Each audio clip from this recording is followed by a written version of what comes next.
ഈശോ മിശിഹായ്ക്ക് സ്തുതിയായിരിക്കട്ടെ. സ്നേഹമുള്ളവരെ, വിശുദ്ധമായ വലിയ നോയമ്പ് 25-ാം ദിവസമായി ഇന്ന് നിങ്ങളോടൊത്തായിരിക്കുവാനും സങ്കീർത്തന പ്രാർത്ഥനയിലൂടെ എന്നോടൊത്ത് പങ്കുചേരുവാനും എത്തിച്ചേർന്നിരിക്കുന്ന നിങ്ങളെ ഏവരെയും ദൈവനാമത്തിൽ ഞാൻ സ്വാഗതം ചെയ്യുന്നു. അതിരുകളില്ലാത്ത സ്നേഹം, ദൈവസ്നേഹം, അളവുകളില്ലാത്ത സ്നേഹം, ദൈവസ്നേഹം, ഏതൊരവസ്ഥയിലും യാതൊരു വ്യവസ്ഥകളും ഇല്ലാതെ സ്നേഹിക്കും താതനു നന്ദി. അതിരുകളില്ലാത്ത സ്നേഹം, ദൈവസ്നേഹം, നിത്യസ്നേഹം. സ്നേഹമുള്ളവരെ, സങ്കീർത്തനം എന്ന് പറയുന്നത് ദൈവത്തോടുള്ള പ്രാർത്ഥനയാണ്. നമുക്ക് സങ്കീർത്തനങ്ങൾ ഇന്ന് പ്രാർത്ഥിക്കേണ്ടത് സങ്കീർത്തനങ്ങൾ 72 മുതൽ 74 വരെയാണ്. 72-ാം സങ്കീർത്തനം 7-ാം തിരുവചനം പറയുന്നത്, അവൻ്റെ കാലത്ത് നീതി തഴച്ചു വളരട്ടെ, ചന്ദ്രനിലുള്ളിടത്തോളം കാലം സമാധാനം സമൃദ്ധമാകട്ടെ. സങ്കീർത്തനങ്ങൾ 72-ാം അധ്യായം സോളമൻ്റെ സങ്കീർത്തനം രാജാവിന് വേണ്ടിയുള്ള പ്രാർത്ഥനയാണ്. ദൈവമേ, രാജാവിന് അങ്ങയുടെ നീതിബോധവും രാജകുമാരന് അങ്ങയുടെ ധർമ്മനിഷ്ഠയും നൽകണമേ. അവൻ അങ്ങയുടെ ജനത്തെ ധർമ്മനിഷ്ഠയോടും അങ്ങയുടെ ദരിദ്രരെ നീതിയോടും കൂടെ ഭരിക്കട്ടെ. നീതിയാൽ പർവ്വതങ്ങളും കുന്നുകളും ജനങ്ങൾക്ക് വേണ്ടി ഐശ്വര്യം വിളയിക്കട്ടെ. എളിയവർക്ക് അവൻ നീതി പാലിച്ചു കൊടുക്കട്ടെ. ദരിദ്രർക്ക് മോചനം നൽകട്ടെ. മർദ്ദകരെ തകർക്കുകയും ചെയ്യട്ടെ. സൂര്യചന്ദ്രന്മാരുള്ള കാലം വരെ പ്രാർത്ഥന ഉയരട്ടെ.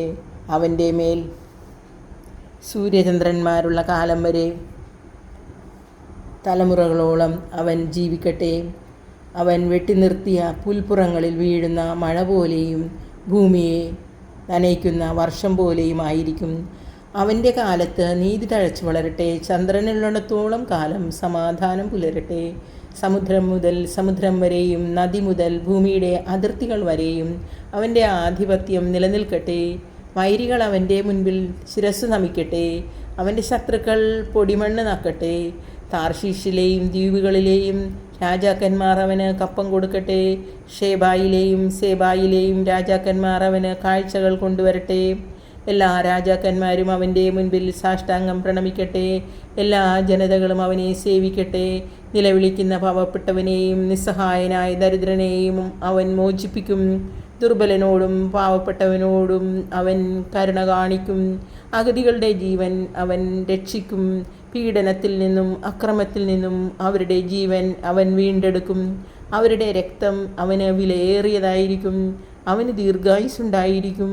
ഷേബായിലെ സ്വർണം അവന് കാഴ്ചയായി ലഭിക്കട്ടെ. അവന് വേണ്ടി ഇടവിടാതെ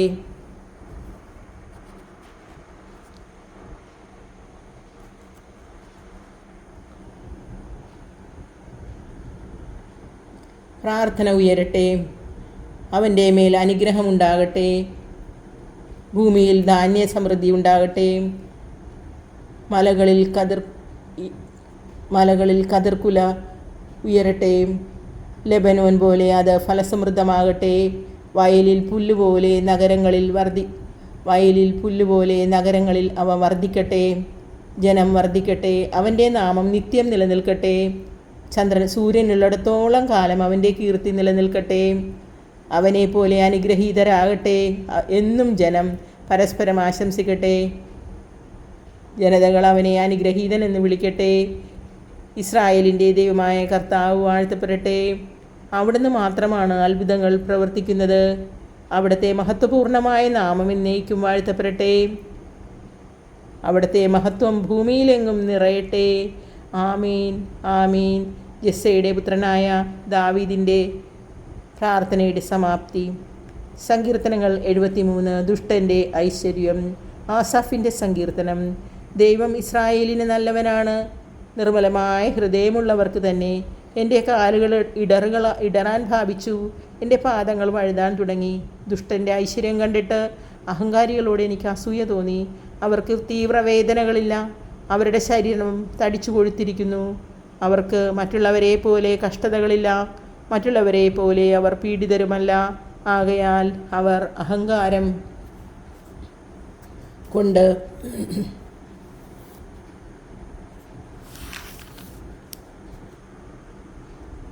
ഹാരമണിയുന്നു. അക്രമം അവർക്ക് അങ്കിയാണ്. മേധസ്സുമുറ്റിയ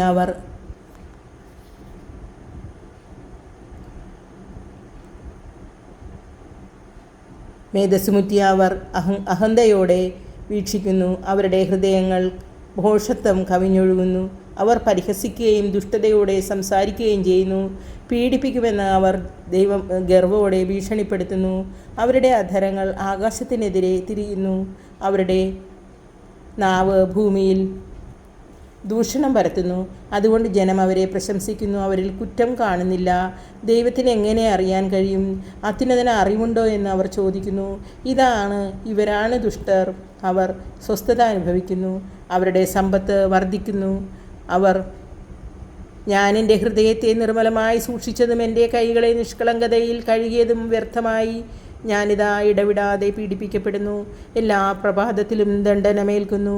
ഞാനും അവരെപ്പോലെ സംസാരിക്കാൻ ഒരുങ്ങിയിരുന്നെങ്കിൽ ഞാൻ അങ്ങയുടെ മക്കളുടെ തലമുറയെ വഞ്ചിക്കുമായിരുന്നു. എന്നാൽ ഇത് ഗ്രഹിക്കേണ്ടത് എങ്ങനെയെന്ന് ഞാൻ ചിന്തിച്ചെങ്കിലും അത് ക്ലേശകരമായി എനിക്ക് തോന്നി. എന്നാൽ ദേവാലയത്തിൽ ചെന്നപ്പോൾ അവരുടെ അവസാനം എന്തെന്ന് ഞാൻ ഗ്രഹിച്ചു. അങ്ങ് അവരെ തെന്നുന്ന സ്ഥലത്ത് നിർത്തിയിരിക്കുന്നു. അവർ നാശത്തിലേക്ക് വഴുതി വീഴുവാൻ അങ്ങിടയാക്കിയിരിക്കുന്നു. അവർ എത്ര വേഗം നശിച്ചുപോയി. ഭീകരതകളാൽ അവർ നിശേഷം തൂത്തെറിയപ്പെട്ടു. ഉണരുമ്പോൾ മായുന്ന സ്വപ്നം പോലെയാണവർ. അങ്ങ് ഉണർന്ന് അവരെ കുടഞ്ഞെറിഞ്ഞു. എൻ്റെ ആത്മാവിൽ കയ്പ് നിറഞ്ഞപ്പോൾ, എൻ്റെ ഹൃദയത്തിന് മുറിവേറ്റപ്പോൾ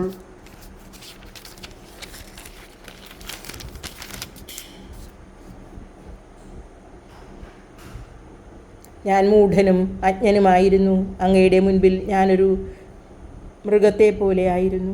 എന്നിട്ടും ഞാൻ നിരന്തരം അങ്ങയോടുകൂടെയാണ്. അവിടുന്ന് എൻ്റെ വലത്ത് കൈ ഗ്രഹിച്ചിരിക്കുന്നു. എൻ്റെ ഉപദേശം തന്ന എന്നെ അങ്ങനെ നയിക്കുന്നു. പിന്നീട് അവിടുന്ന് എന്നെ മഹത്വത്തിലേക്ക് സ്വീകരിക്കും. സ്വർഗത്തിൽ അങ്ങല്ലാതെ ആരാണ് എനിക്കുള്ളത്? ഭൂമിയിലും അങ്ങയെ അല്ലാതെ ഞാൻ ആരെയും ആഗ്രഹിക്കുന്നില്ല. എൻ്റെ ശരീരവും മനസ്സും ക്ഷീണിച്ചു പോയേക്കാം, എന്നാൽ ദൈവമാണ് എൻ്റെ ബലം, എൻ്റെ ഓഹരി. അവിടുന്നാണ് എന്നേക്കുമുള്ള എൻ്റെ ഓഹരി. എന്തെന്നാൽ അങ്ങിൽ നിന്ന് അകന്നു നിൽക്കുന്നവർ നശിച്ചു പോകും. അങ്ങയോട് കാപട്യം കാണിക്കുന്നവരെ അങ്ങ് സംഹരിക്കും. എന്നാൽ ദൈവത്തോട് ചേർന്ന് നിൽക്കുന്നതാണ് എൻ്റെ ആനന്ദം. ദൈവമായ കർത്താവിനെ ഞാൻ അഭയം പ്രാപിച്ചിരിക്കുന്നു. അവിടുത്തെ പ്രവൃത്തികളെ ഞാൻ പ്രഘോഷിക്കും. സങ്കീർത്തനങ്ങൾ 74. ദേവാലയത്തിൻ്റെ നാശത്തെക്കുറിച്ചുള്ള വിലാപം. ആസാഫിൻ്റെ പ്രബോധന ഗീതം. ദൈവമേ, ഞങ്ങളെ എന്നേക്കുമായി തള്ളിക്കളഞ്ഞതെന്തുകൊണ്ട്? അങ്ങയുടെ മേച്ചിൽപ്പുറത്തെ ആടുകളുടെ നേരെ അങ്ങയുടെ കോപം ജ്വലിക്കുന്നതെന്തുകൊണ്ട്? അങ്ങ് പണ്ടേ തിരഞ്ഞെടുത്ത ജനത്തെ, അങ്ങ് വീണ്ടെടുത്ത അവകാശമാക്കിയ ഗോത്രത്തെ ഓർക്കണമേ. അങ്ങ് വീണ്ടെടുത്ത അവകാശമാക്കിയ ഗോത്രത്തെ ഓർക്കണമേ. അവിടുന്ന് വസിച്ചിരുന്ന സിയോൻ മലയെ സ്മരിക്കണമേ. അന്തമറ്റ നഷ്ടാവശിഷ്ടങ്ങളിലേക്ക് അങ്ങ് പാദങ്ങൾ തിരിക്കണമേ. ദേവാലയത്തിലുള്ളതെല്ലാം ശത്രു നശിപ്പിച്ചിരിക്കുന്നു. അങ്ങയുടെ വൈരികൾ അങ്ങയുടെ വിശുദ്ധ സ്ഥലത്തിൻ്റെ നടുവിൽ അലറി.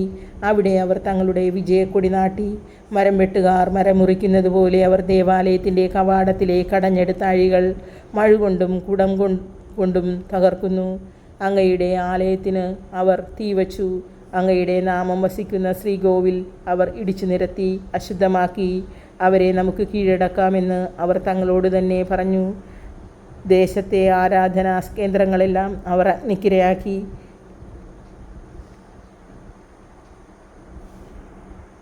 ഞങ്ങൾക്ക് ഒരടയാളവും ലഭിക്കുന്നില്ല. ഒരു പ്രവാചകനും ശേഷിച്ചിട്ടില്ല. ഇത് എത്ര കാലത്തേക്ക് എന്ന് അറിയുന്നവരാരും ഞങ്ങളുടെ ഇടയിലില്ല. ദൈവമേ, ശത്രുക്കൾ എത്ര നാൾ അങ്ങയെ അവഹേളിക്കും? വൈരികൾ അങ്ങയുടെ നാമത്തെ എന്നേക്കും നിന്ദിക്കുമോ? അങ്ങയുടെ കരം എന്തുകൊണ്ട് അങ്ങ് പിൻവലിക്കുന്നു? അങ്ങയുടെ വലത്ത് കൈ എന്തുകൊണ്ട് അങ്ങ് അടക്കി വച്ചിരിക്കുന്നു? എങ്കിലും ദൈവമേ, ആദ്യം മുതലേ അങ്ങൻ്റെ രാജാവാണ്. ഭൂമിയിലെങ്ങും അവിടുന്ന് രക്ഷപ്രദാനം ചെയ്യുന്നു. ശക്തിയാൽ അങ്ങ് കടലിനെ വിഭജിച്ചു. സമുദ്രത്തിലെ ഭീകര സത്വങ്ങളുടെ തല പിളർന്നു. ലെവിയാഥാൻ്റെ തലകൾ അവിടുന്ന് തകർത്തു. അതിനെ മരുഭൂമിയിലെ ശത്രുക്കൾക്ക് ആഹാരമായി കൊടുത്തു. അങ്ങുറവകളും നീർച്ചാലുകളും തുറന്നുവിട്ടു. എന്നും ഒഴുകിക്കൊണ്ടിരിക്കുന്ന നദികളെ അങ്ങ് വറ്റിച്ചു. പകൽ അങ്ങയുടേതാണ്, രാത്രിയും അങ്ങയുടേത് തന്നെ. അവിടുന്ന് ജ്യോതിസ്സുകളെയും സൂര്യനെയും സ്ഥാപിച്ചു. അങ്ങ് ഭൂമിക്ക് അതിരുകൾ നിശ്ചയിച്ചു. അങ്ങ് ഗ്രീഷ്മവും ഹേമന്തവും സൃഷ്ടിച്ചു. കർത്താവെ, ശത്രു എങ്ങനെ അവിടുത്തെ നാമത്തെ അധിക്ഷേപിക്കുകയും അധർമ്മികൾ എങ്ങനെ അതിനെ നിന്ദിക്കുകയും ചെയ്യുന്നുവെന്ന് ഓർക്കണമേ. അങ്ങയുടെ പ്രാവിൻ്റെ ജീവനെ വന്യമൃഗത്തിന് വിട്ടുകൊടുക്കരുതേ. അങ്ങയുടെ ദരിദ്രരുടെ ജീവനെ എന്നേക്കും മറക്കരുതേ. അങ്ങയുടെ ഉടമ്പടിയെ പരിഗണിക്കണമേ. ഭൂമിയുടെ ഇരുണ്ടയിടങ്ങളിൽ അക്രമം കുടിയിരിക്കുന്നു. മർദ്ദിതർ ലജ്ജിതരാകാൻ സമ്മതിക്കരുതേ. ദരിദ്രരും അഗതികളും അങ്ങയുടെ നാമം പ്രകീർത്തിക്കട്ടെ. ദൈവമേ, ഉണർന്ന് അങ്ങയുടെ ന്യായം വാദിച്ചുറപ്പിക്കണമേ. ദുഷ്ടർ എങ്ങനെ അങ്ങയെ നിരന്തരം അധിക്ഷേപിക്കുന്നുവെന്ന് ഓർക്കണമേ. അങ്ങയുടെ ശത്രുക്കളുടെ ആരവം, അങ്ങയുടെ വൈരികളുടെ തുടർച്ചയായ അട്ടഹാസം മറക്കരുതേ. സ്നേഹമുള്ളവരെ, ഈ നിമിഷങ്ങളത്രയും എന്നോടൊപ്പമായിരുന്നുകൊണ്ട് നമ്മൾ ദൈവത്തെ മഹത്വപ്പെടുത്തുകയായിരുന്നു. സങ്കീർത്തന പ്രാർത്ഥനയിലൂടെ നമ്മുടെ നിയോഗങ്ങൾ സമർപ്പിച്ചുകൊണ്ട് നമുക്ക് പ്രത്യാശാപൂർവ്വം ഓരോ ദിവസവും നമുക്ക് മുന്നോട്ട് നയിക്കാം. നിങ്ങളോടൊത്തായിരുന്ന ഈ നിമിഷങ്ങളെ ഓർത്ത് ഞാൻ ദൈവത്തിന് നന്ദി പറയുന്നു. ദൈവം നമ്മളെ അവിടുത്തെ ചിറകിൻ കീഴിൽ കാത്തുകൊള്ളട്ടെ. ആമീൻ.